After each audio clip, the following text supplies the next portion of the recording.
Okay, this is how I locate on the job. First of all, I have to make sure that the gantry is square, and if you don't mess with it, normally it's going to be okay.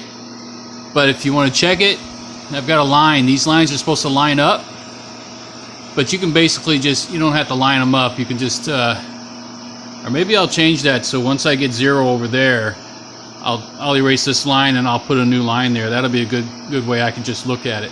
But right now you can kind of see it's at I don't know, 3 o'clock almost, and this one's at almost 3 o'clock. So I would say it's roughly square.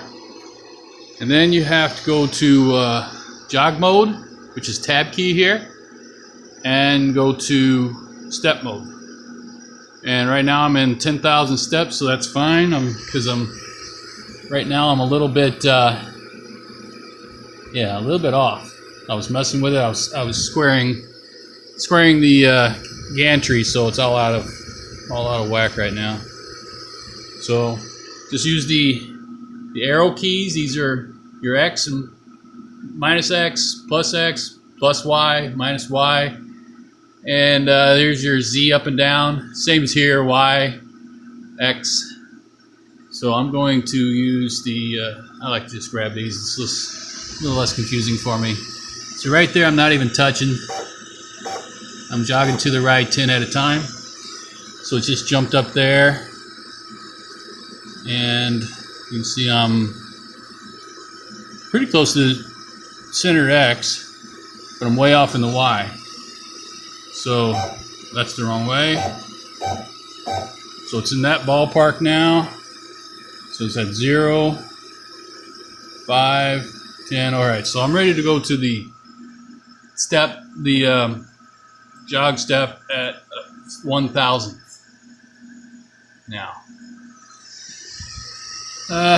So I'll look at this side. Here's another thing. I always like to work from this direction to, from minus X to plus X, minus Y to plus Y. It just be consistent, and that way any backlash you're going to have will negate. All right, so right now I'm at plus 6 and 0. Actually, I don't even think that's touching at 0, so I'm going to give it a little more pressure there.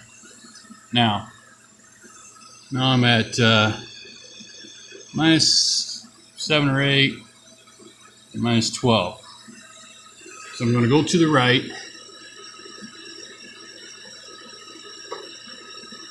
See, that's the wrong direction. So I want to go past it and come back. Now I'm going to the right. And I'm at 10.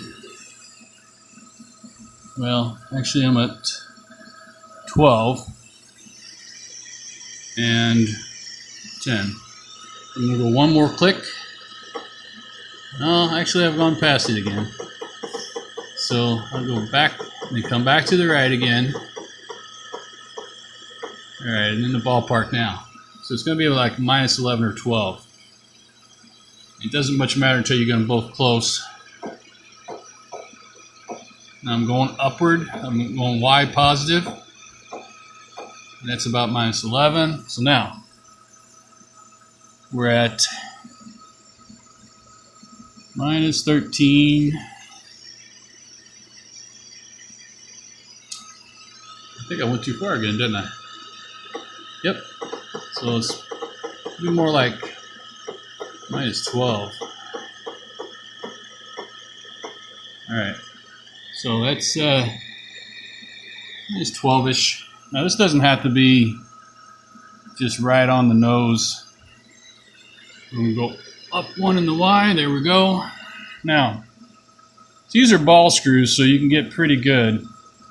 Now, if I zero this out just for this, I usually don't zero it out because it's all comparison anyway. It's all relative. So right now, I'm at about 0. But to really test it, I'll go off axis. First, I'll zero my X and Y. They're zeroed now. Go to jog mode. Go left a little bit. Try not to hit my work pieces. All right. Now, as long as I've got my Z at 0, I can hit go to 0. Oh, not showing the screen. But as long as I got my Z at 0, it won't move, and I can go to 0 here, and it'll wrap it back. So this will be a movement test, and I can test it to see how well it held up. So see, this is ball screw, so it went back to 0. I really don't even have to do that test, but if you're doing if you got just a regular lead screw or threaded rod or rack and pinion, you might have to do more of a repetitive test. And if you do that consistently from the same direction, you're going to have good consistent results in your cuts. Like if you do it sometimes this way and sometimes that way and you've got 10 thousandths backlash, well, your parts are going to be all over the place. So, and that's another good way to test your backlash too, and you can do some software compensation. But I just wanted to show you that, and now tomorrow when I come in here, it'll be close. It'll be within a couple of thousandths, and I'll just have to tweak it in, because it does when you shut down Mach 3, it will ask you, do you want to save the position? You just say yes, and then tomorrow when you come in, you turn it on, your DRO will come right back up in the same numbers. And you've got the steppers will relax, and you'll lose a little bit of position, like I said, just a few thousandths. But you can just come over here, tell it to go to 0, and it'll go to X and Y 0 if it's not there already. And you'll be able to just tweak it in like this, and good go. Now what I'm going to do with this, I'm not too far off now, but I'm going to take some alcohol and erase that line and put it right in line with it. Although I've already got it done, I think I'm just going to leave it. It's easy enough. It's up at the top. I can see it just with a glance. I can see that it's just to the right of 0, just to the right of 0. So I can look at it and see that the gantry is not way out of whack, because I mean that's one of the negatives about having this type of CNC. It can get out of square, and there's not a lot you can do about. It's going to happen to some degree, and you're going to have to just kind of go with it. And so I'm not going to chase it I'm not going to square it up every day. I'm just going to kind of look at it and go, well, it's not terrible, so keep going. All right, so that's how I reference everything.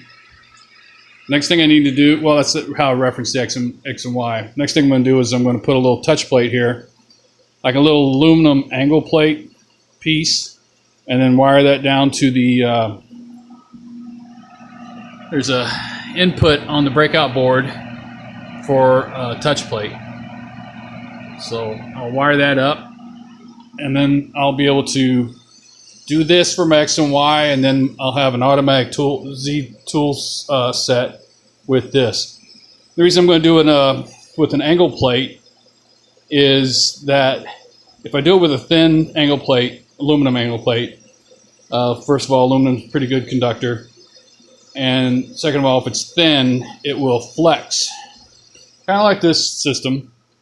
I've got a Legacy CNC here.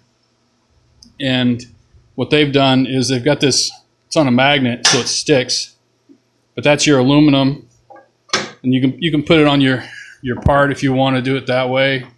But this here is sort of it's steel, but it does flex. When if you're, and I've done it several times, if you come down here to touch off and it doesn't make connection or something's not quite right, it'll just start pressing it down, but it gives, and you'll see it, and you can hit your big red button, and you're good to, you don't tear nothing up.